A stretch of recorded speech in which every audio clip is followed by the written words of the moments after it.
જય સોમનાથ, હું જયા બારડ બોલ રહી હું અને ઈવા કિચનમાં તમારું સ્વાગત છે. તો આજ હું છે ને ધાણા ભાજી અને ફોદીનાની ચટણી બનાવવાની છું. તો તમારા માટે લઈને આવીશું. તો એમાં મેં લીધા છે 2 ભાગના ધાણા લીધા છે, 1 ભાગનો ફોદીનો લીધો છે, આદું લીધું છે, સિંગદાણા લીધા છે, 2 કળી લસણ લીધું છે થોડું, એટલે લીંબુ ને સંસળ. આપણે આ એટલું એમાં એને કરશું અને હવે આપણે બનાવશું. હવે આપણે આ બધી વસ્તુ પીસવાનું સ્ટાર્ટ કરશું.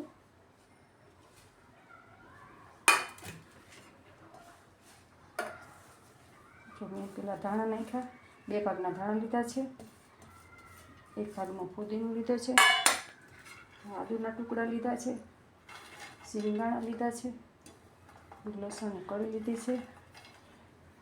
હવે આપણે એમાં લીંબુનો રસ નાખીશું.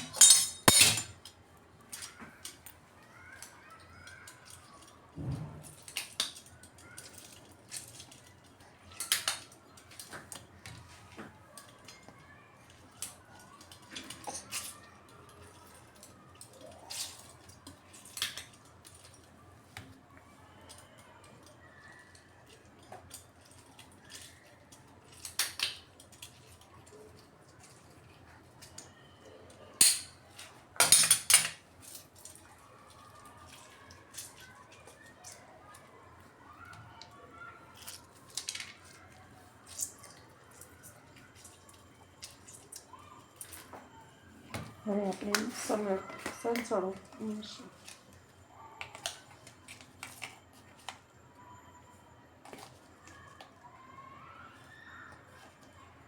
તમારા સ્વાદ પ્રમાણે તમે નાખી શકો.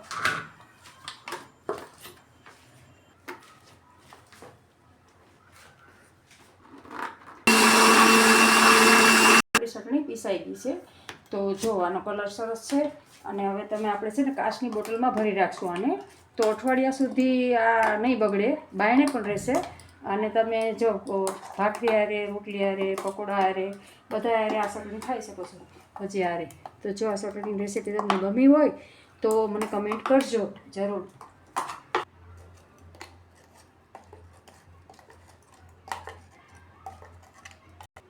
આપણી ચટણી તૈયાર છે ખાવા માટે. તો મારો વિડીયો ગમ્યો હોય તો લાઈક કરજો, શેર કરજો અને સબસ્ક્રાઈબ કરજો જરૂર.